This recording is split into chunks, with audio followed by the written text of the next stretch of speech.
ቅዱስ ሲኖዶስ ብፁዓን አበው ሊቃነ ጳጳሳት ጨከን ብለው ሁለት ጉዳዮችን ገለዋል። በመንፈሳዊ ኮንቴንት ላይ የሚሰሩ ኦርቶዶክሳውያን ሚዲያዎች ዝር ማለት አይችሉም። ወደ ቅዱስ ሲኖዶስ ጉባኤ የሚሆን ቤተ ክህነት አካባቢ እነሱን ከፍ ከማድረግ ይልቅ እነሱን ማድቀቅ ነበር የፈለጋችሁ። አልታየላችሁም። ብፁዓን አባቶቻችን እንዳታዝኑብን፣ ልጆቻችሁንን እንዳትረግሙን፣ እውነቱን ያወቅነውን ግን ለመንገር እንሞክራለን። ውግንናቸው ለቤተ ክርስቲያን የሆኑ ካልሆኑ በቀር በትግራይም በኩል ያሉ አባቶች ለመነጋገር ዝግጁነት የለም። 5 ኪሎም ያላችሁት ዝግጁነት የለም። ርስታችን ሰማይ ነው ያላችሁ በምድር ያላችሁ አባቶች ሰማዩንም ረስታችሁ ምድርም ለምን እንደጠበባችሁ አላውቅም።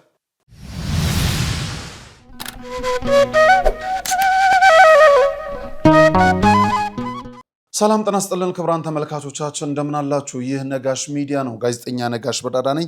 ከኔ ጋር ቆይታን እያደረጋችሁ ስለሆነም ከልብ አመሰግናለሁ። ዛሬ ቅዱስ ሲኖዶስ ብፁዓን አበው ሊቃነ ጳጳሳት ጨከን ብለው ሁለት ጉዳዮችን ገለዋል። አንደኛው ገድለ ዮሐንስ መጥምቅ ነው።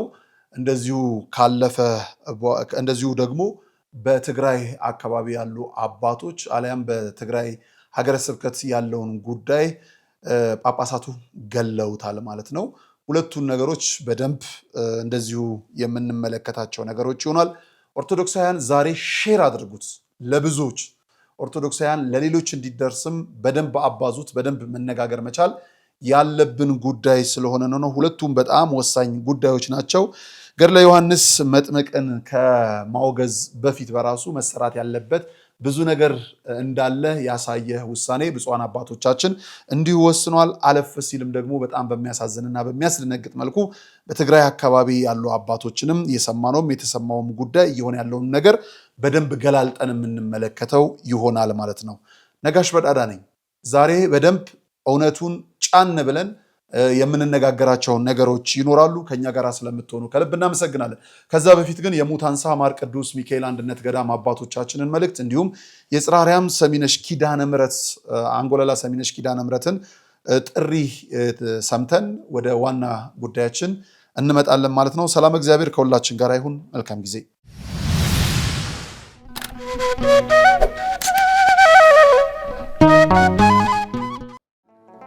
ለየትኛው ጌታ ተገዝቼ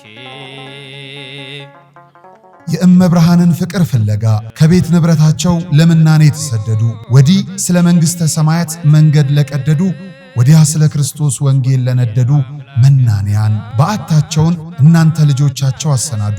የሙታንሳ ማር ቅዱስ ሚካኤል አንድነት ገዳም አባቶቻችን ከችግራቸው ልናሳርፋቸው ጥቂት ቀርቶናልና ስለ አባቶቻቸው ብላችሁ ድጋፋችሁ አይለን። ማነው የሚያድነኝ ሞትን ሰብሮ?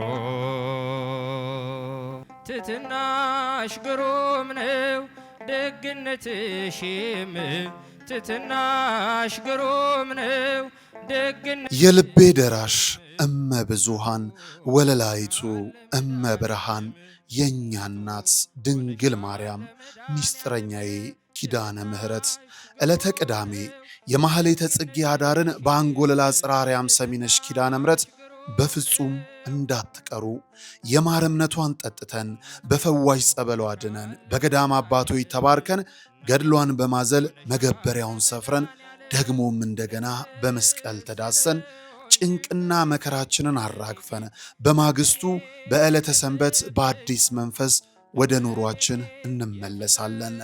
ዘወትር ቅዳሜና እሁድ ለሚደረግ ጉዞ በገዳሟ የስልክ ቁጥር 0912 16 28 78 ወይም በ0921 13 7805 አሊያም በ0921 14 3804 ብለው ይደውሉ። ማህሌተ ጽጌን በሰሚነሽ ኪዳነ ምሕረት ገዳም አይቀርም። እናቱ ሆነሻል ለመድኃኔዓለም።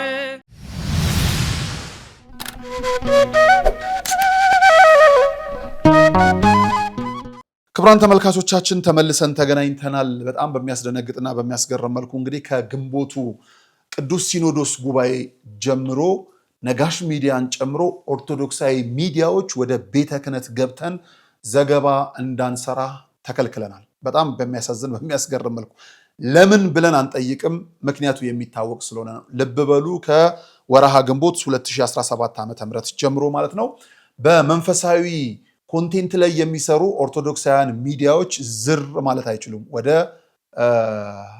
ቅዱስ ሲኖዶስ ጉባኤ የሚሆን ቤተ ክህነት አካባቢ ይሄ ግልጽ መልእክት ለብፁዕ አባታችን ብፁዕ አቡነ ዲዮስቆሮስ፣ ለብፁዕ አባታችን ብፁዕ አቡነ ሳዊሮስ እንዲሁም ደግሞ ለሕዝብ ግንኙነት ኃላፊው ለቀሲስ ሰለሞን ቶልቻ ይሆናል ማለት ነው። ግልጽ ጥሪ ወይም ግልጽ ጥያቄ ነው የምናቀርብላችሁ። ለምን ከለከላችሁም? ወደ ቤተ ክህነት ዝር እንዳንል ለግለሰብ አልጠየቅንም፣ እንደ ተቋም ነው። ይሄ ጉዳዩ ሲሪየስ ስለሆነ ነው የምናነሳበት። ከዛ ይልቅ ለቤተ ክህነቱ በምንም ቅርብ ያልሆኑ ሚዲያዎች ማለት ከጉዳዩ አዘጋገብ ከርዕሰ ጉዳዩ ከምን ጋር ቅርብ ያልሆኑ ሚዲያዎች ጥሪ ሲቀርብላቸው አይተናል። በጣም በሚያስገርመው መልኩ የጥር 14ቱ የዛን ጊዜ ጆሮ ዳባ ልበስ ያሉ በሀገሪቱ ትልቅ ዜና መሆን የሚችል ከራሳቸው አልፈው ለዓለም ዜና መሆን የሚችሉ ጉዳዮችን ማራገብ የሚችሉ ሚዲያዎች ዝም በሉ ተብለው ዝም ያሉበትን ጊዜ የቤተ ክህነት አባቶች ረስታችሁ ትላንትና ለቤተ ክህነትም ለቤተ ክርስቲያን አባትንን ለምትሉትም ውለታ የዋሉላችሁ ሚዲያዎች ዛሬ መዘንጋታችሁ ለምን ስንል በደንብ እንጠይቃችኋለን። እኛንና መሰሎቻችን ሚዲያ ሙሉ ሰዓታችን ቤተክርስቲያን ላይ የምንሰራ ተከልክለን እነ ፋና፣ እነ ኤቢሲ፣ እነ ዋልታ፣ እነ ኢቢኤስ፣ እነ ምናምን ተጠርተዋል። ምንም ችግር የለብንም።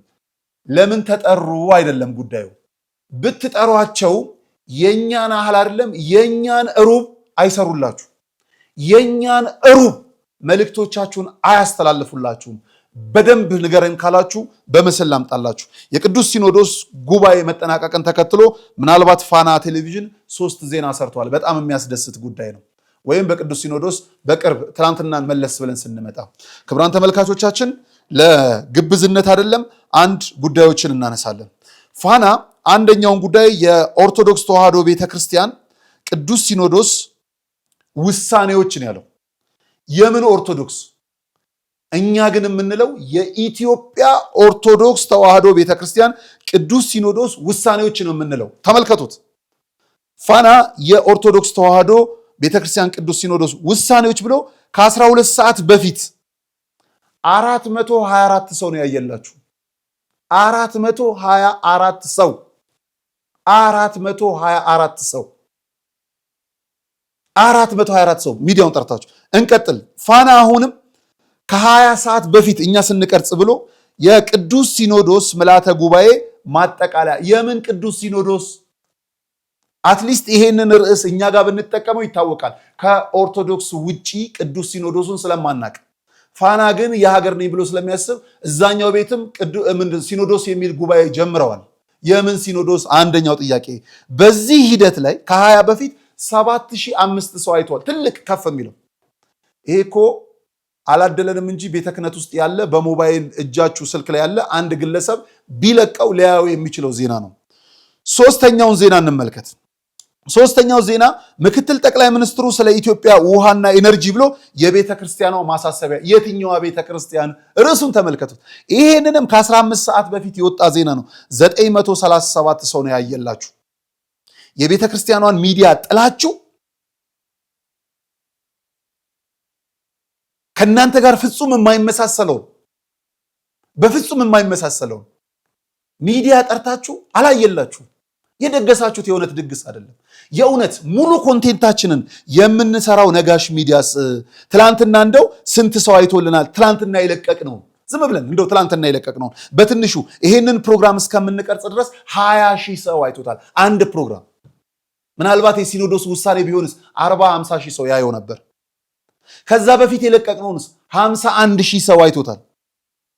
ከዛ በፊትስ የመጣው 16,000 ሰው፣ ከዛ ቀን እየመጣ 35,000 ሰው አይቶታል። ሌላው ይቀር ቃለቀርን ሚዲያ ላይ እንምጣላችሁ።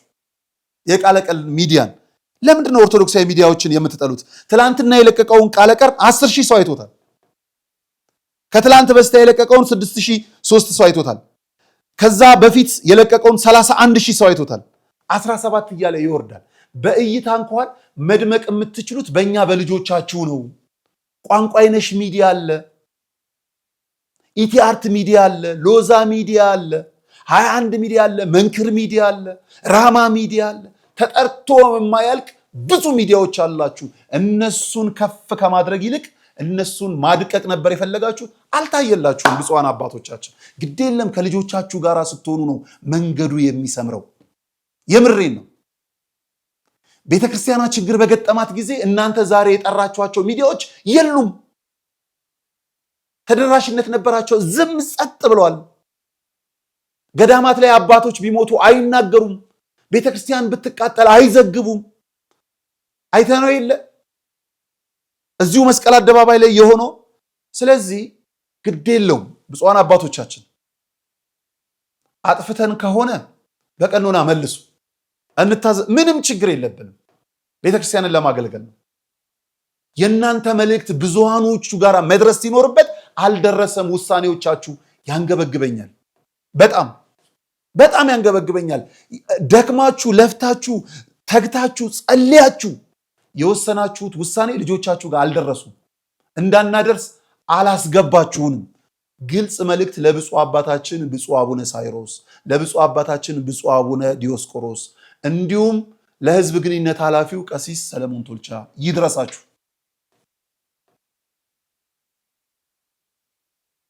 እኛን የጎዳችሁ መስሏችሁ ከሆነ በምንም ጥርጥር ልጆቻችሁ ስለሆንን እንጂ እናንተ በዛ ያስተላለፋችሁትን የሰሚ አጣመን ማስተላለፍ አያቅተንም። አንዲትም የቅዱስ ሲኖዶስ ውሎን አልዘገብንም። ለምን? ቦታው ላይ ስለሌለን፣ እንዲሸራረፍ ስላልፈለግን አልዘገብንም።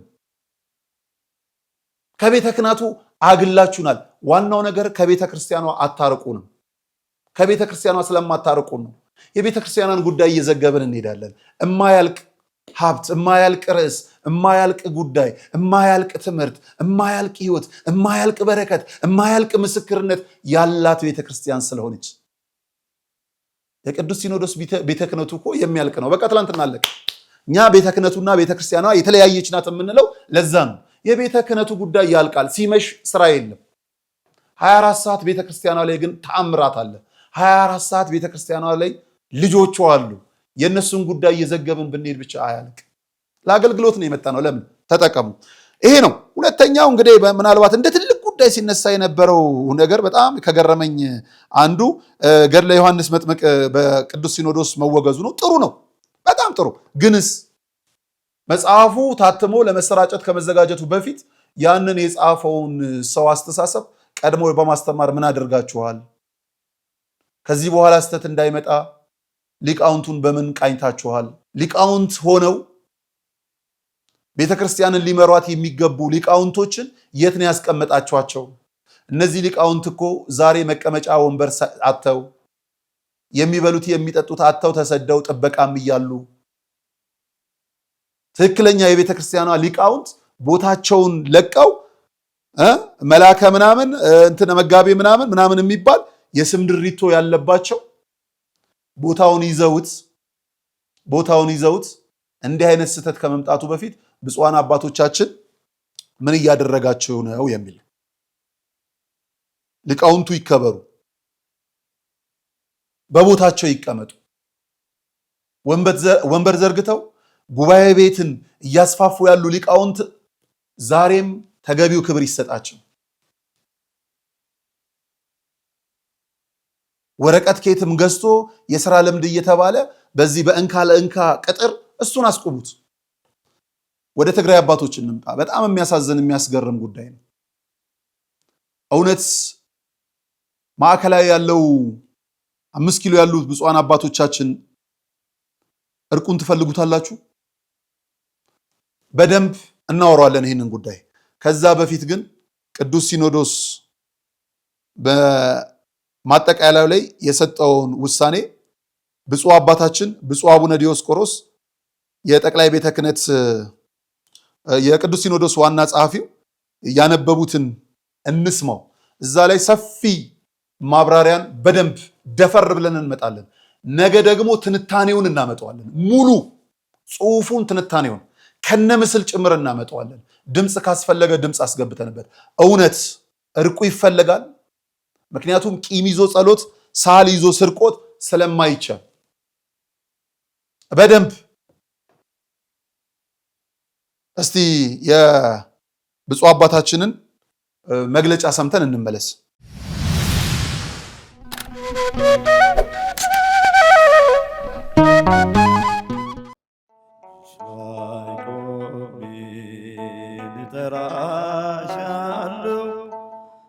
የተሰጠንን ብናውቀው የተከለከልነው ምንም ማለት አይደለም። ክቡራን ተመልካቾቻችን ይህ ከጀርባ የምትመለከቱት ማዕከል ክቡር የሆነው የሰው ልጅ በጎዳና ተጥሎ በሱሱ ምክንያት ከሰው ተነጥሎ ይኖርበት የነበረውን ዓለም ቀድሞ እንደተፈቀደለት ርስቱ አድርጎ እንዲኖርባት ያነበረበትን ሱስ ጥሎ እንዲወጣ የሚደረግበት የሱስ ማገገሚያ ማዕከል ነው።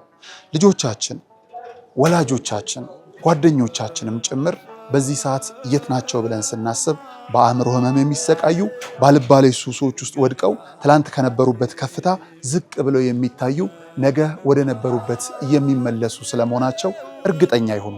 ምክንያቱም በዚህ ማዕከል ሁሉ ተችሏልና።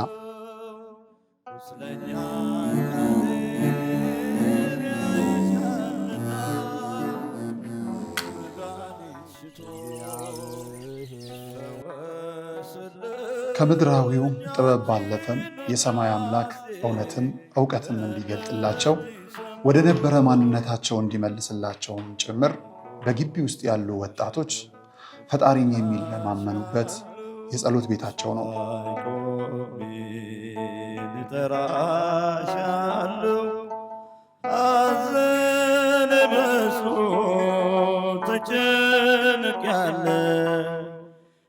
የውስጤን ብሶት ለማልነግር ደጋፊ የለኝ ካንቺ በቀር።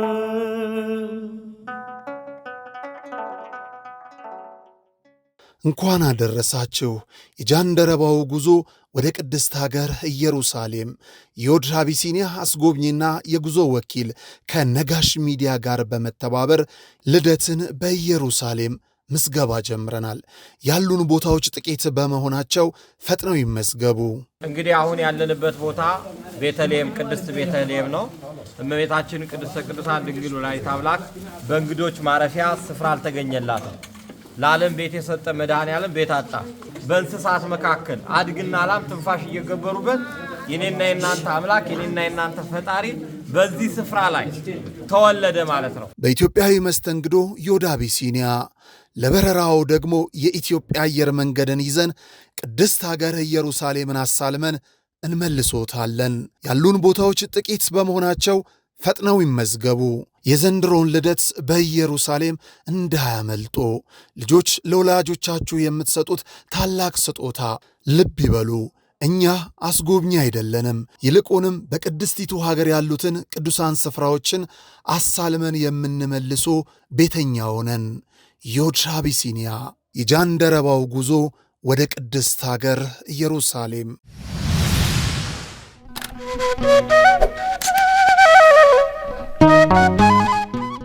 በትግራይ አህጉረ ስብከት የሚገኘው ህዝበ ክርስቲያን ህዝባችንና ወገናችን ስለሆነ አብያተ ክርስቲያናቱና ገዳማቱም የቤተ ክርስቲያናችን መንፈሳዊ ሀብቶች በመሆናቸው አህጉረ ስብከቱም የተደራጁት በኢትዮጵያ ኦርቶዶክስ ተዋሕዶ ቤተ ክርስቲያን ቅዱስ ሲኖዶስ በመሆኑ በቅድስት ቤተ ክርስቲያን ሕግና ቀኖና ተጠብቆ የቅዱስ ሲኖዶስ ልዕልና ተከብሮ የመዋቅር ግንኙነቱን ወደ ቀደመ ቦታው እንዲመለስ የቅድስት ቤተ ክርስቲያናችን የሰላም የአንድነትና የይቅርታ በር ክፍት መሆኑን ከመግለጽ ጋር ቅዱስ ሲኖዶስ በክልሉ ለሚገኙት አባቶች ካህናትና ምዕመናን ያልተቋረጠ የሰላም ጥሪውን ያስተላልፋል።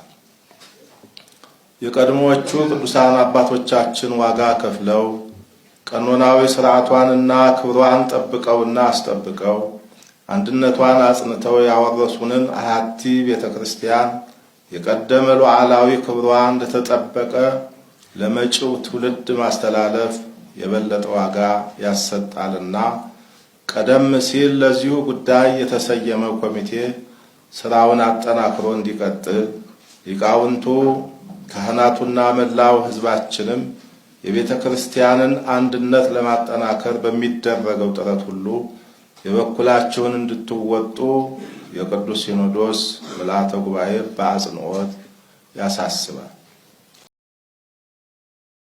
ብፁዕ አባታችን ቡራኪዎት ድረሰኝ በጣም ደስ የሚያሰኝ መልእክት ነው። ብፁዓን አባቶቻችን እውነት ስለ ሰላም ጥግ ድረስ ሄዳችሁ ተወያይታችሁ የእውነት ከልብ ጸሎት አንብታችሁ የቤተ ክርስቲያኗን አንድነት ለማምጣት እዚህ ሐሳብ ላይ ደርሳችሁ ከሆነ ደስ ይላል። ግን ድካማችሁን ሊያቀል ይችል የነበረ እርቃችሁን ሊያፋጥን ይችል የነበረ የቤተ ክርስቲያኗን አንድነት ቶሎ ያመጣ የነበረ ጉዳይን ችላ ተብሏል። እዚህ ላይ ሁሉም ብፁዓን አባቶች የተሳትፋቸዋል የሚል እምነት የለኝም። ምክንያቱም አጀንዳ አርቃቂ ተብለው የተሰየሙ ብፁዓን አባቶች ይህንን አጀንዳ ባትገፉት ኑሮ ሌሎች ቀሪ ብፁዓን አባቶቻችን በትግራይ ሀገረ ስብከት ያለውን ጉዳይ ከአስታራቂ ሽማግሌዎች ሪፖርት ትሰሙ ነበር። ምናልባትም ከአጀንዳው ማስያዙ 20 ቀን በፊት በአጀንዳነት እንዲያዝ እነዚህ የሀገር ሽማግሌዎች ያስገቡትን ደብዳቤ ቅዱስ ሲኖዶስ በአጀንዳው ላይ ተቀብሎ አጀንዳ ቢያደርግና ሪፖርት ቢያቀርቡ ኑሮ ትግራይ አካባቢ ያሉ አባቶችን ድምፅ መስማት ትችሉ ነበር።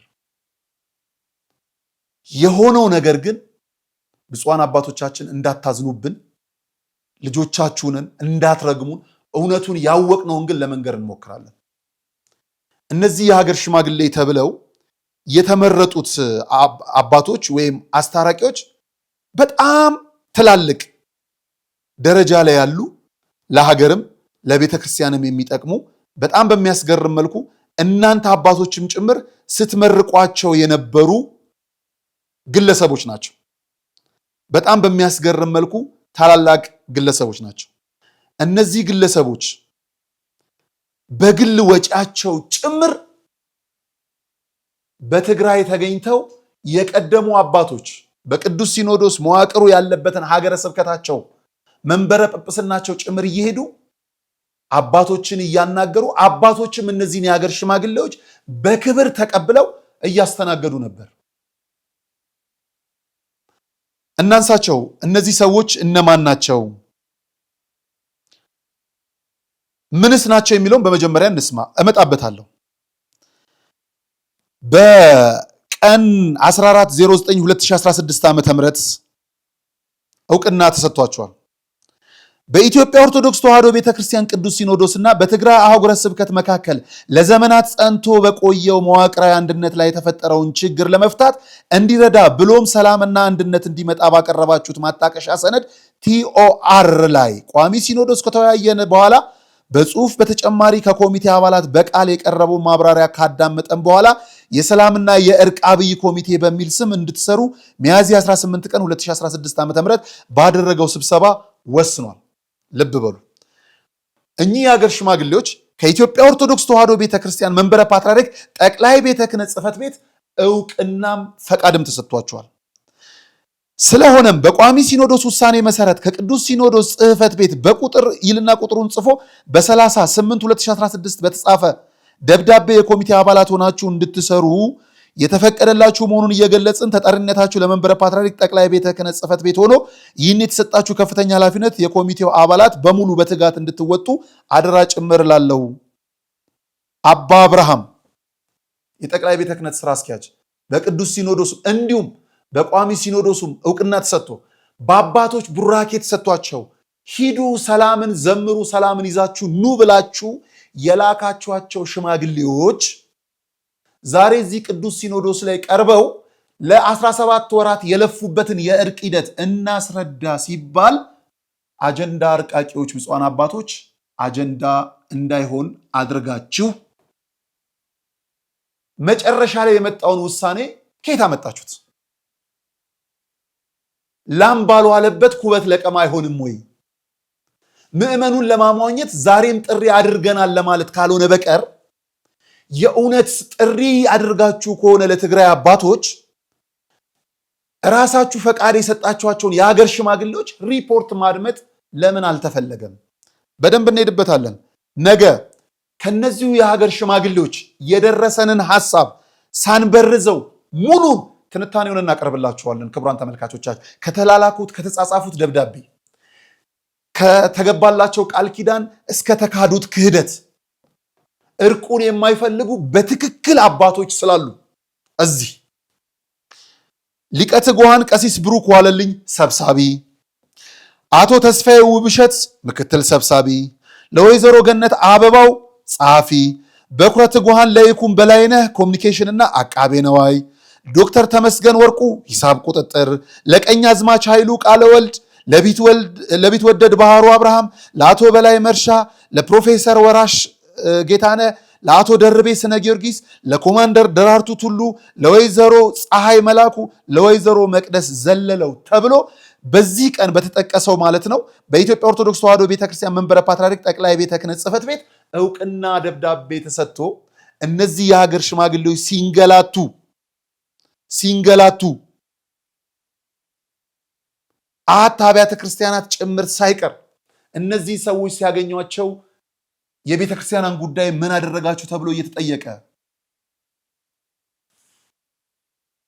5 ኪሎ ያሉት ብፁዓን አባቶች ጥቂቶቹ ከሰላም ሚኒስቴር ጋር እየተነጋገርን ነው የሚል ድለላ እስከ መቼ ያደርሰናል? ብፁዓን አባቶቻችን አጥፍተን ከሆነ እንዳኝ። እነዚህ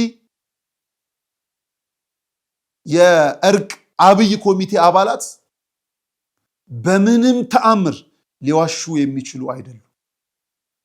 በምንም ተአምር አንዳንዶቹ የነገ መንገዳቸውን በመጀመር ሂደት ላይ ያሉ ዛሬ የሚጠበቀባቸውን በቅድስና ለመስራት የሚጥሩ ናቸው። ከፖለቲካ ውግንና የለባቸው። ከቤተ ክህነት ሌላ ችግር የለባቸው። ከትግራይ አባቶች ሌላ ችግር የለባቸው። መደለያም መጠቅለያም የማይቀበሉ ናቸው። ለቤተ ክርስቲያን ብቻ ክብር የቆሙ እነዚህ አባቶች ሙሉ ቃል በጽሁፍ ልከውልኛል። በጣም ምርር ባለ መልኩ ብፁዕ አባታችን ብፁዕ አቡነ ዲዮስቆሮስ ሲያነቡ የነበሩት አንደኛው የሰላም ጳጳስ ተብለው የተመረጡት ብፁዓን አባቶቻችን ምን ሰርተዋል? ሰርተውስ ከሆነ የነዚህ ሀገር ሽማግሌዎች ሪፖርት በጣም ይጠቅማቸው ነበር። የእውነት ለመነጋገር እንዲህ ገለልተኛ ውግንናቸው ለቤተ ክርስቲያን የሆኑ ካልሆኑ በቀር በትግራይም በኩል ያሉ አባቶች ለመነጋገር ዝግጁነት የለም። 5 ኪሎም ያላችሁት ዝግጁነት የለም። ሊያቀራርቧችሁ የሚችሉ እነዚህ አካላትን ገፍታችሁ መነጋገር ይቻላል የሚል እምነት የለኝም።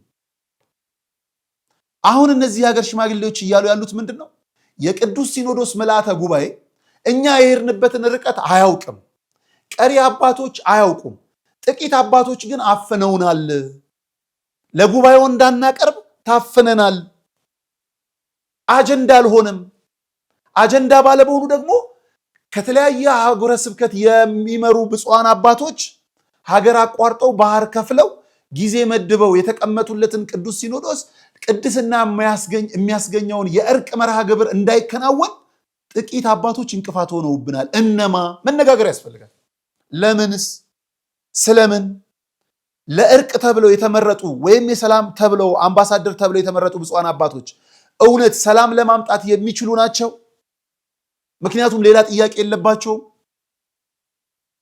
ሌላ ጥያቄ ያለበትን አዝለን ወደ ሌላ ነው መሄድ ያለብን ወይስ ከእንደነዚህ አይነት ችግሮች የጸዱ አባቶችን ነው ልከን ለእርቅና ሰላም ማምጣት የሚጠበቀው? እነዚህ የሀገር ሽማግሌዎች በትግራይ ካለው ከጸጥታም ከወቅታዊ ሁኔታ ጋርም ተያይዞ ከሰላም ሚኒስተር ጋር ግንኙነት እያደረጉ የሰላም ሚኒስተር ለማገዝ ዝግጁ ነኝ እያለ እየሄደ እንደሆነ ሁሉ እንደነበረም እንሰማለን።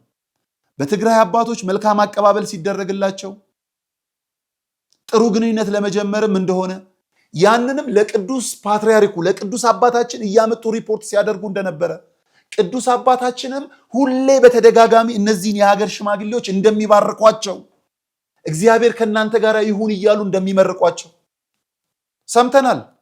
ለምን ወደ ቅዱስ ሲኖዶስ ምልዓተ ጉባኤ አልመጣም? አልፎ ተርፎ ይሄ አጀንዳ ከ20 ቀን በፊት ለቅዱስ ሲኖዶስ እንዲቀርብ እነዚህ የሀገር ሽማግሌዎች ያስገቡትን ደብዳቤ ቅዱስ አባታችን አቡነ ማትያስ ደብዳቤውን ሳይውል ሳያድር መርተውታል። አጀንዳ ሆኖ እንዲቀርብ አጀንዳ አርቃቂ ብፁዓን አባቶችም ተደውሎላቸዋል። ለተወሰኑት ተደውሏል። ከ10 በላይ ለሚሆኑት ብፁዓን አባቶችም እንደደውሉ ነግረውናል። እነዚህ አባቶች እባካችሁ አጀንዳ አድርጉት፣ ወደ 5 ገጽ የሚሆን ሪፖርት አለን፣ ያ ሪፖርት ይቅረብ። ለምን አልቀረበም? ለምን አጀንዳ አልሆነም?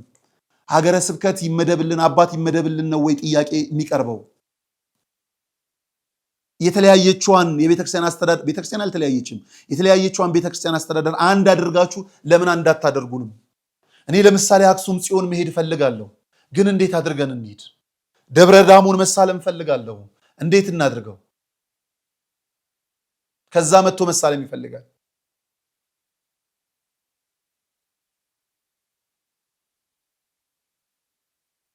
እናንተ በፈጠራችሁት ምዕመናኖች ተከፍለዋል።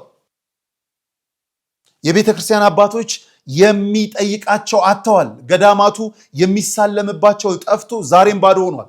በሁለቱም ቤተ ክርስቲያን አንዲት ናት፣ በጭቃም በጨፈቃም ብትሰራ። እባካችሁ የምር ተቀራርባችሁ የእውነት መግለጫ ስጡ። ከልብ ካለቀሱ እንባ አይገድም አይደል? አጥፍተን ከሆነ ግዴላችሁ መልሱን እንመለሳለን። ግን አጥፍታችኋል እኛን ለማለት እናንተ ይቅር ተባባሉልን። ግዴላችሁ የእውነት መንገድ ከሴራ የጸዳ አካሄድ ሂዱ። እግዚአብሔርን አስቀድሙና ተጎዱ።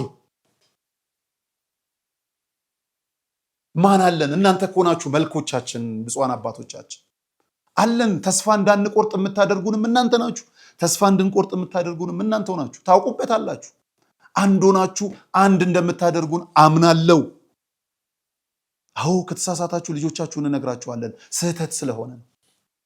ከዚህ የበለጠውን መረጃ እንዳናገኝ ልክ እንዳልኳችሁ ከቤተ ክህነቱ ከቅዱስ ሲኖዶሱ ጉባኤ አግዳችሁናል። ቀርበን እንዳናጣራ ሳይጣራ ነው የለቀቃችሁት እንደማትሉን እርግጠኛ ነን። ቤት አድርሳችሁ እየነገራችሁ ነው። ሌላው ሚዲያ ነው የጠራችሁት፣ አይተነዋል። ያ ሚዲያ ደግሞ ውሳኔያችሁን እንኳን ለእናንተ ምዕመን አላቀረበም። እኛ እኮ ብንዘግበው አንደኛ አጀንዳችን እናንተ ናችሁ። እናንተ የጠራችኋቸው እኮ የሀገሪቱ ሚዲያዎች 5ኛ 6ኛ ዜና ናችሁ እናንተ በዜና ቅደም ተከተል። ከዛም ደግሞ የሚሰማው ፍላጎቱ ያልሆነን እኛን ግን የእናንተ ልጆች ናችሁ የሚሰሟችሁ። ለምንድን ነው ከኛ እንትን ያላችሁ? ስለምንጠይቅ ስለምንናገር። ጉድና ጅራት ከበስተኋላ ነው፣ እንመጣበታለን። እግዚአብሔር ከሁላችን ጋር ይሁን። የሚዋጋን ጠላት ብዙ ነው። በገዳም ያላችሁ አባቶቻችን በጸሎት አስቡ። የእናንተ ጸሎት ብፁዓን አባቶቻችን አላችሁን፣ አባት አላችሁን፣ የምንኮራባችሁ እግዚአብሔር ለዚህ ቀን ያስቀመጣችሁ አላችሁ ብፁዓን አባቶች። የእናንተ ጸሎት ይጠብቀናል። ግድ የለም በደንብ ይጠብቀናል። ስለዚህ እውነቱን በእውነት መንገድ ብንሄድበት ጥሩ ነው። ነገ ከነዚሁ የሀገር ሽማግሌዎች የተላከለንን ጽሑፍ ሳንጨምር ሳንቀንስ እነዚህ የሀገር ሽማግሌዎች እነማን ናቸው የሚሉትን በፎቶ ጭምር በምስል ጭምር ከጠቅላይ ቤተ ክህነት የተሰጣቸውን ደብዳቤ ሌሎች የሚያደርጉትን በሙሉ ነገ በትንታኔያችን እንመለስበታለን። ለዛሬው ግን ቅዱስ ሲኖዶስ የገድለ ዮሐንስ መጥምቁንና የዚህ የትግራይን ጉዳይ ገለውታል። ገድሉን በማውገዝ የትግራይ አባቶች ያሉትንም ደግሞ ሰላም ጥሪ በማምጣት ገለውታል ብለን እናስባለን። ጥሪው የእውነት ሆኖ በትግራይ ያለ አባቶቻችንም የተሳሳቱት በይቅርታ በእውነተኛ መንገድ ላይ ያሉትም በተራካቸው ከዚህም የተሳሳታችሁት በይቅርታ እውነተኛ መንገድ ላይ ያላችሁትም በዛው ሄዳችሁ አንድ ሁኑ። ስልጣን ክፍፍልን ለራሳችሁ በሚጠቅም መልኩ አከናውናችሁ አንዲቷን ቤተክርስቲያን አታሳጡን እባካችሁ። እንደ ሀገር ለጠፋው ጥፋት ፖለቲከኞች ይቅር ተባብለው ሌላ የፖለቲካ መንገድ እየሄዱ ባሉበት በዚህ ጊዜ ርስታችን ሰማይ ነው ያላችሁ በምድር ያላችሁ አባቶች ሰማዩንም ረስታችሁ ምድርም ለምን እንደጠበባችሁ አላውቅም። እግዚአብሔር ይይላችሁ አንል። እግዚአብሔር ይየን በጋራ ትግራይ ላይ ያሉ ገዳማትን መሳለም እንፈልጋለን። ትግራይ ያሉትም እዚህ መተው መሳለም ይፈልጋሉ። እግዚአብሔር ለዛ ያብቃን። ሰላም እግዚአብሔር ከሁላችን ጋር ይሁን።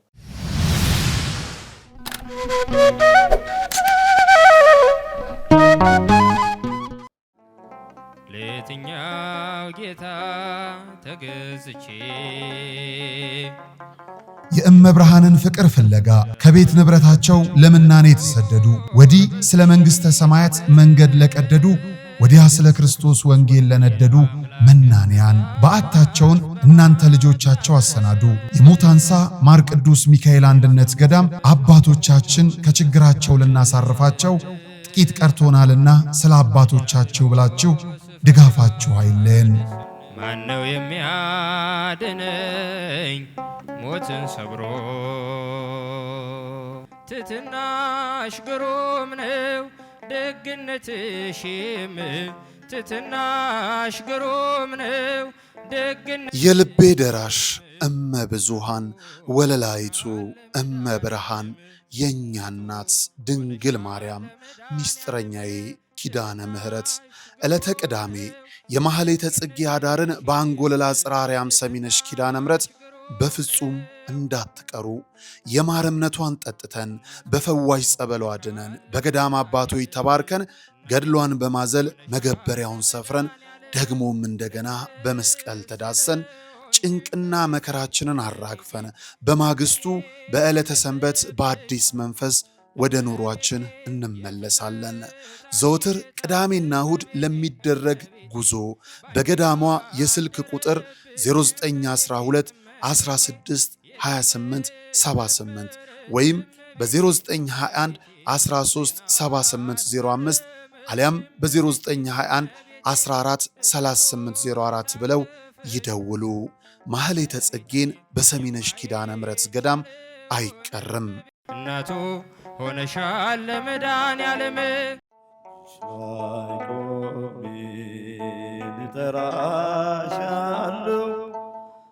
የተሰጠንን ብናውቀው የተከለከልነው ምንም ማለት አይደለም። ክቡራን ተመልካቾቻችን ይህ ከጀርባ የምትመለከቱት ማዕከል ክቡር የሆነው የሰው ልጅ በጎዳና ተጥሎ በሱሱ ምክንያት ከሰው ተነጥሎ ይኖርበት የነበረውን ዓለም ቀድሞ እንደተፈቀደለት ርስቱ አድርጎ እንዲኖርባት ያነበረበትን ሱስ ጥሎ እንዲወጣ የሚደረግበት የሱስ ማገገሚያ ማዕከል ነው።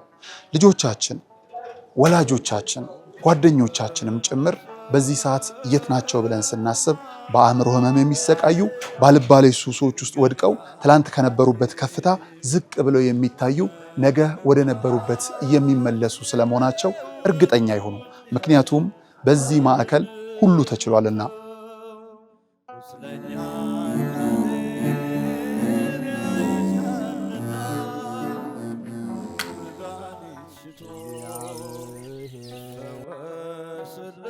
ከምድራዊውም ጥበብ ባለፈም የሰማይ አምላክ እውነትን እውቀትን እንዲገልጥላቸው ወደ ነበረ ማንነታቸው እንዲመልስላቸውም ጭምር በግቢ ውስጥ ያሉ ወጣቶች ፈጣሪን የሚለማመኑበት የጸሎት ቤታቸው ነው።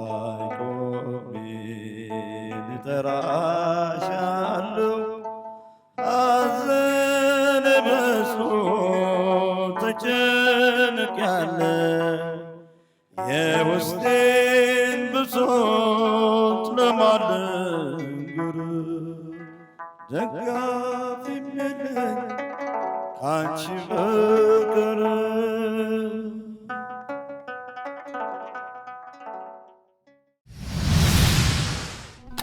Thank you.